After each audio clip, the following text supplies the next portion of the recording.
Well, I'd like to show you one of our winter projects that we've been working on during the Best of Oklahoma Gardening series.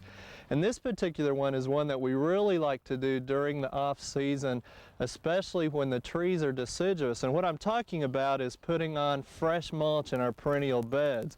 And obviously during the winter time the trees are deciduous, so when the tree trimming companies come in and clean up the trees, there's not going to be a lot of leaves to make it mat down, and it's more of the bark and the wood chips. Now what we've done is come in and replenish the area, because about 3 years ago when we first started the perennial beds we put mulch on at that time. But remember, even though it is wood chips and it's a high carbon product, it will eventually break down because it's organic. So about every 2 to 3 years you do need to come in and replenish the mulch. And the reason for that, as you can tell here in some of the older areas, we're getting down into contact with the soil, and there could be some roots that have grown up shallow in the area from some of our perennial plants or even some of the trees. So we don't want those to get sunburn or windburn or any damage, so we put the mulch back on top. So once you start this project you need to continue on with it. Now we usually put on anywhere from 3 to 4 inches depending on the coarseness of the mulch, because if it's real fibrous it could blow away. You may need to put on a little bit more. But we just take advantage of the tree trimmers because to keep them from hauling it to the landfill, we just get them to deliver it out here and put it in big piles. And we use our local tree service, Asplin, and again they put it out here for us during the winter time and even sometimes during the summer if we need more. Now one thing I need to remind you about too is anytime you put mulch on like this, watch the plants during the growing season, because sometimes it can steal nitrogen from the soil to help it break down, and if you get any deficiency symptoms on your plants you'll need to correct it at that time. So again, once you start mulching like this you need to continue to do it, and this time of year is a good time to get this project out of the way before the growing season kicks in with all the other activities ahead.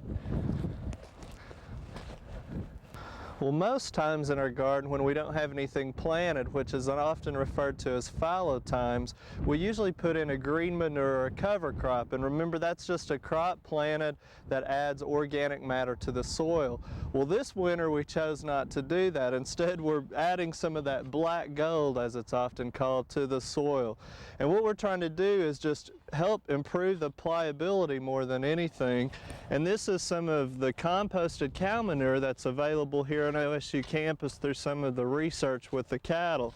So again, it is composted already, and what we're doing is we just scattered out during the winter months about 2 or 3 inches thick on top of the soil, and then we're going to come in and till that. Now the other thing that we've done this winter is actually till the soil about every month, and hoping that we would work up some insects that might be harboring or overwintering and hopefully zap them from the cold temperatures. But this year it's not been that cold to start with.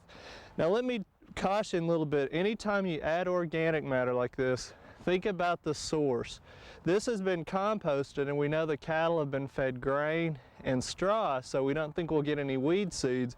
But if you look, here's a sprig of Bermuda that's probably from the area they stack the compost in. So anytime you're adding things like this into your garden, you got to be careful, because you could be adding nematode problems, again weed problems. So think about it, ask questions, and know so you don't cause more problems in the end. But we're going to take a chance on it, because after 6 or 7 years this soil is still very heavy clay. It sticks to your shoes when you walk across it. So we're going to add a little bit more organic matter. Now we're also improving the pliability like we talked about, but anytime you add organic matter you're also going to adjust the nutritional testing of that too. And we're going to go over to another plot where we've mixed some things up, but we're going to be doing a soil test.